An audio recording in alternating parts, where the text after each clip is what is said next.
ಈ ಎಲ್ಲ ಡೆವಲಪ್ಮೆಂಟ್ ಇಂದ ಶಾಕ್ ಮೇಲೆ ಶಾಕ್ ಆಗ್ತಾ ಇದೆ ಸಿಎಂ ಡಿ ಕೆ ಶಿವಕುಮಾರ್ ಅವರಿಗೆ. ರಾಮಲಿಂಗಾರೆಡ್ಡಿ ಅವರಾಯ್ತು, ಮುನಿಯಪ್ಪನವರ ಅಪಸ್ವರವೂ ಕೇಳಿ ಬಂತು. ಇವಾಗ ಮತ್ತೊಬ್ಬ ಹಿರಿಯ ಸಚಿವರಾದಂತ ಕೆಜೆ ಜಾರ್ಜ್ ಅವರು ಕೂಡ ಅಸಮಾಧಾನ ಹೊರ ಹಾಕ್ತಾ ಇದ್ದಾರೆ.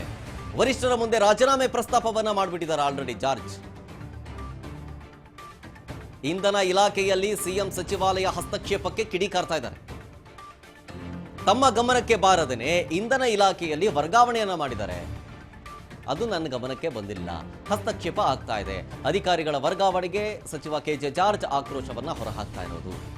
ಒಂದು ಫ್ರೀಡಮ್ ಇಲ್ಲ, ಒಂದು ಸ್ವಾತಂತ್ರ್ಯ ಕೊಡದೇನೆ ಕೆಲಸ ಮಾಡುವಂತಂದ್ರೆ ಹೆಂಗಾಗುತ್ತೆ? ನನ್ನಿಂದ ಆಗೋದಿಲ್ಲ, ನಾನು ನೋಡಿ ರಿಸೈನ್ ಮಾಡಿಬಿಡ್ತೀನಿ ಹೀಗಂತ ಕೆಜೆ ಜಾರ್ಜ್ ಹೈಕಮಾಂಡ್ ನಾಯಕರಿಗೆ ಹೇಳಿದ್ದಾರೆ. ಸೊ ಅಲ್ಲಿಗೆ ಒಬ್ಬರು ರಾಜೀನಾಮೆ ಕೊಟ್ಟಿದ್ದಾರೆ, ಇನ್ನಿಬ್ಬರು ರಾಜೀನಾಮೆಯ ಸುಳಿವನ್ನ ಕೊಟ್ಟಿದ್ದಾರೆ. ಕೆಜೆ ಜಾರ್ಜ್ ಏನಂದ್ರು ಇದ್ರ ಬಗ್ಗೆ? ಇಷ್ಟೇ ಹೇಳಿದ್ದವರು, ಇಂಧನ ಇಲಾಖೆಯಲ್ಲಿ ಟ್ರಾನ್ಸ್ಫರ್ ಆಗ್ತಾ ಇದೆ, ಅದು ನನ್ನ ಗಮನಕ್ಕೆ ಬಂದಿಲ್ಲ.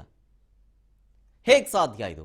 ನಾನು ಒಂದು ಇಲಾಖೆಯ ಸಚಿವನಾಗಿದ್ದಾಗ ನನ್ನ ಗಮನಕ್ಕೆ ಬರಬೇಕು ಇದು ವರ್ಗಾವಣೆಯ ಒಂದು ವಿಚಾರಗಳು, ಆದರೆ ಬರಲಿಲ್ಲ ಅಂದರೆ ನಾನು ಇದ್ರೂ ಪ್ರಯೋಜನ ಇಲ್ವಾ?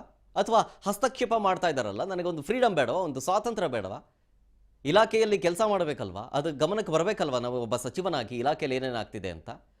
ಬರ್ದೇನೆ ಸಿಎಂ ಸಚಿವಾಲಯದಿಂದ ಈ ರೀತಿಯಾದಂಥ ಕೆಲಸಗಳು ಮಾಡಿದಂಥ ಸಂದರ್ಭದಲ್ಲಿ ನಮ್ಮ ಫ್ರೀಡಮ್ ಕಿತ್ಕೊಂಡಂಗಾಗುತ್ತೆ. ಈ ಖಾತೆ ಇದ್ರೆಷ್ಟು ಹೋದ್ರೆಷ್ಟು, ರಿಸೈನ್ ಮಾಡಿಬಿಡ್ತೀನಿ ನಾನು ಅಂತ ಹೈಕಮಾಂಡ್ ನಾಯಕರಿಗೆ ಕೆಜೆ ಜಾರ್ಜ್ ಹೇಳಿರೋದು.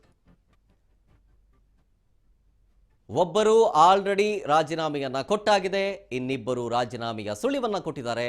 ಮುಂದ್ಯಾರೋ ಹೀಗನ್ನೋ ಪ್ರಶ್ನೆಯನ್ನ ಜನ ಮಾತಾಡ್ಕೊಳ್ತಾ ಇದ್ದಾರೆ. ಅಧಿಕಾರಕ್ಕೆ ಬಂದ ಮೊದಲ ದಿನದಿಂದ ಕುರ್ಚಿ ಕಿತ್ತಾಟ ಆಯಿತು. ಈಗ 3 ವರ್ಷ ಆದ ನಂತರ ಈಗ 2.0 ಸರ್ಕಾರದಲ್ಲಿ ಖಾತೆ ಕಿತ್ತಾಟ ಆಗ್ತಾ ಇದೆ. ಒಂದ್ ಕಡೆ ಕುರ್ಚಿ ಕಿತ್ತಾಟ ಆಯಿತು, ಈಗ ಖಾತೆ ಕಿತ್ತಾಟ.